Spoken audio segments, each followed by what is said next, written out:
바르고 건강한 식생활 정보를 전문가와 함께 알아보는 시간, 맛있는 초대 시간입니다. 네, 올 9월 교육부가 새롭게 개정된 교육과정을 발표를 했는데요. 이 개정된 교과과정에는 식생활 교육과 관련돼 변화된 내용이 있어 눈길을 끌었습니다.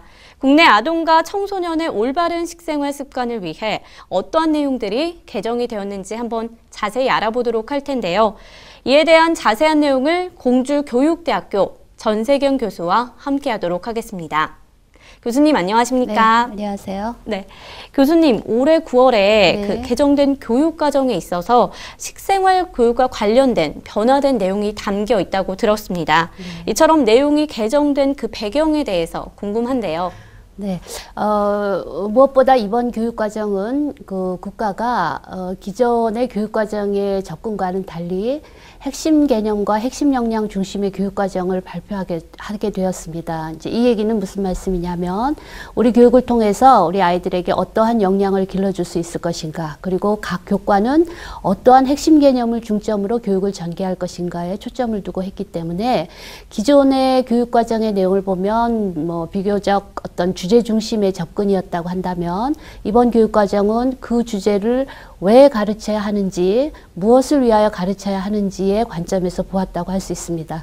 기존의 식생활의 내용 하면 뭐 여러 가지 뭐 영양 문제라든가 또 조리를 한다라든가 또 뭐 식품에 관한 내용을 배운다든가 이제 이런 내용들이었는데, 이번에는 이제 이런 교육을 우리가 왜 가르쳐야 하는가로 접근하다 보니 아이들은 이 내용을 배우면서 자기 관리도 하고 또 문제 해결도 하고 이제 이런 측면이 강조가 되었습니다. 네, 그럼 교수님 이 2015 개정된 이 교육과정에 대해서 특히 새롭게 변화된 내용들에 대해서 조금 더 자세히 듣고 싶은데요. 네, 이번 교육과정에는 굉장히 안전이라는 개념이 강조가 되었어요. 안전교육을 우리 학교 교육에서 좀 담당해야 한다. 이런 차원에서 식생활에서의 안전, 즉 다시 말씀드리면 조리과정이라든가 가열기구를 다룰 때라든가 또 식중독 문제라든가 이런 점에서 아이들이 스스로 안전한 식생활을 할 수 있게 하는 역량을 길러주고자 했고요.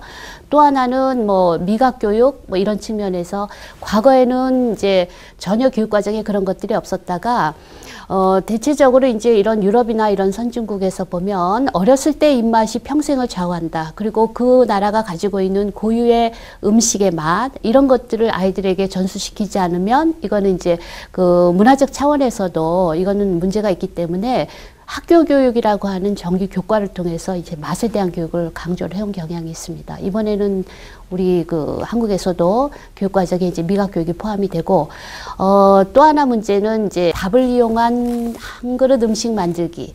즉, 뭐, 이 밥의 쌀의 소비라는 거는 국가 정책하고도 관련이 되어 있기 때문에 이것이 아이들이 교육과정에서 밥을 이용한 자신의 한 끼 식사를 만들어 보는 과정을 통해서 이제 뭐 밥에 대한 친숙함, 뭐, 물론 이건 이제 우리의 음식이긴 하지만 그래서 훨씬 자기가 스스로 밥을 이용해서 음식을 만들 수 있게 하는 그런 능력을 강조하고자 했습니다.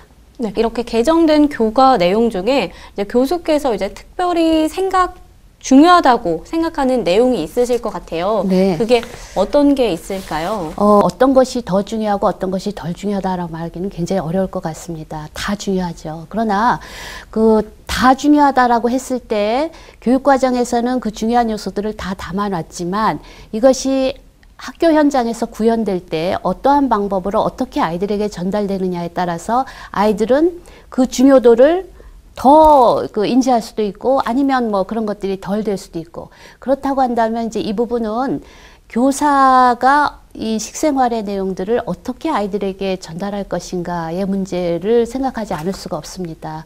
예를 들면 조리에 관한 실습 수업이라면 학생들이 조리 과정을 통해서 정말 그 중요성을 알고 흥미를 느끼고 정말 이게 내면화돼서 아 나도 해볼 수 있다 뭐 이런 생각을 가질 수 있도록 교사가 교수 방법이나 수업에서 그거를 전개를 해야 그것이 아이들에게 더 중요하게 전달되지 않을까 싶어서 지금 말씀하신 질문에 제가 답을 드린다면 그 많은 학습 요소들은, 중요한 학습 요소들은 학교 현장에서 구현을 어떻게 하느냐에 그런 거에 변수가 있지 않을까 생각을 하네요. 요번 이 개정된 교과 과정에 있어서는 이 지속 가능의 핵심 내용이 네. 이번 교과 과정에서 조금 많이 부각이 된 것 같아요.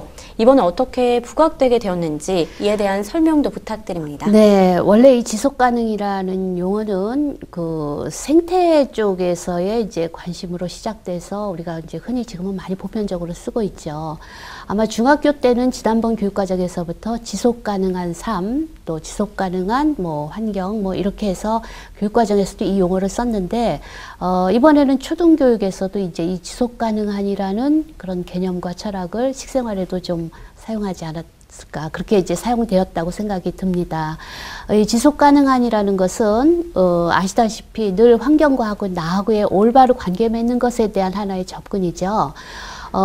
식생활을 가르치고 있는 실과나 가정과는 늘 아이들에게, 학생들에게 자신과 자신, 또 자신과 타인, 또 자신과 사물, 자신과 환경을 어떻게 올바르게 관계 맺는가를 가르치는 학문이고, 그렇기 때문에 과거에서부터 이 부분은 계속 이어져 왔지만, 특별히 이번 교육과정에서는 이 지속가능한이라는 용어를 이제는 교육적 용어로, 또 보편적인 용어로 할 필요가 있겠다 싶어서 교육과정에 아예 그 용어로 제시가 된 것으로 그렇게 보고 있습니다.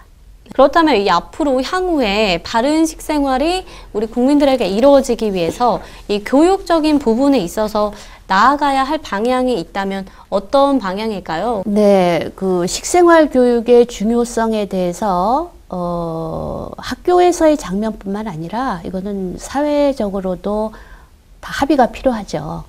국가에서도 식생활 교육의 중요성 때문에 여러 가지 법률도 정비하고 제정해서 또 시행하고 있는 것으로 알고 있는데, 이것이 정말 아이들의 교육의 대상자인 학생들에게 접근이 되려면 이거는 학교 현장뿐만 아니라 조금 더 큰 틀에서의 그 사회적 합의가 필요하다고 봅니다. 예를 들면 지금 현재 식생활 교육은 초등학교 5학년 실과에서 처음 시작이 됩니다. 교육과정 안에서요. 이것이 조금 더 우리 아이들에게 식생활 교육을 강조하게 하기 위해서는 학년을 좀 낮춰서 좀 더 저학년서부터 식생활 교육의 결정적 시기는 어리면 어릴수록 좋다라는 거는 뭐 누구나 다 인정하고 있는 부분이기 때문에 아마 교육과정에서도 이런 문제를 조금 더 적극적으로 좀 고민하고 다뤄야 되지 않을까 싶은 생각이 듭니다. 우리 아이들에게 정말 어떠한 역량을 길러주는 것이 중요하냐, 어떠한 삶을 향유할 수 있는 능력을 길러주는 것이 중요하냐라는 걸 고민한다면 학부모님도 대단히 죄송한 말씀이지만 혹시라도 아이들에게 학원 가는 시간이 밥 먹는 시간보다 더 중요하고, 또 학원에서 학원 가는 시간에 간단하게 뭔가 식사를 막 때우고 가야 되고, 이런 시각으로 우리가 식생활을 본다면 이건 정말 아니지 않는가 싶습니다. 그래서 학부모님들도 좀 인식이 좀 변해야 될 것 같고요. 또 국가에서는 이런 교육과정을 조금 더 식생활 쪽에 강조를 해서 학교에서부터 계획적이고 체계적으로 이 교육이 그것도 어렸을 때부터 이루어질 수 있도록 그런 전반적인 시스템이 좀 필요하지 않을까, 그런 생각을 합니다. 정부부터 학부모까지 온 국민이 함께 네. 힘써야 되지 않나, 이런 네. 생각이 듭니다. 그럼 저희 마지막 공식 질문인데요. 그 전세경 교수만의 내 인생의 바른 먹거리가 있을 것 같아요. 무엇인가요? 굉장히 어려운 질문이신데요.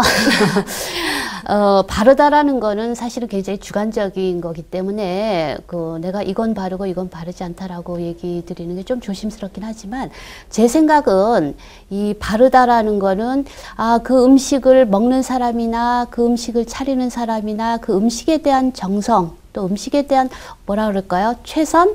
이런 의미에서 본다면 그냥 배고파서 먹는 식사 말고 저 음식이 나한테 어떻게 건강하게 내 몸을 지키고, 또 저 음식이 우리 환경을 어떻게 영향을 미치고, 이런 것들이 좀 고민이 들어가고, 그래서 내가 선택을 할 때도 그런 기준에 의해서 선택이 되는 음식이라면 그게 바로 바른 먹거리가 아닌가 싶습니다.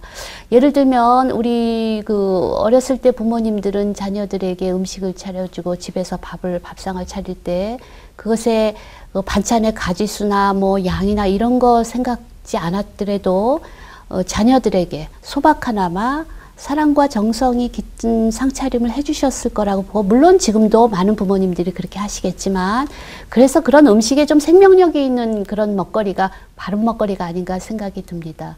우리 집은 이런 음식이 엄마의 솜씨로 또는 아빠의 솜씨로 최고야 라고 아이들이 자랑할 수 있다면, 그거야말로 그 아이들에게 정서와 추억의 바른 먹거리로 자리 잡지 않을까 생각을 합니다. 네, 그럼 결국에는 이 정성과 정성이 가득 담긴 네. 집밥 같은 음식이요. 그렇죠. 네. 네. 자, 오늘 이야기는 여기까지 듣도록 하겠습니다. 네. 네, 교수님 좋은 말씀 감사합니다. 감사합니다. 네. 네, 지금까지 공주교육대학교 전세경 교수와 함께했습니다.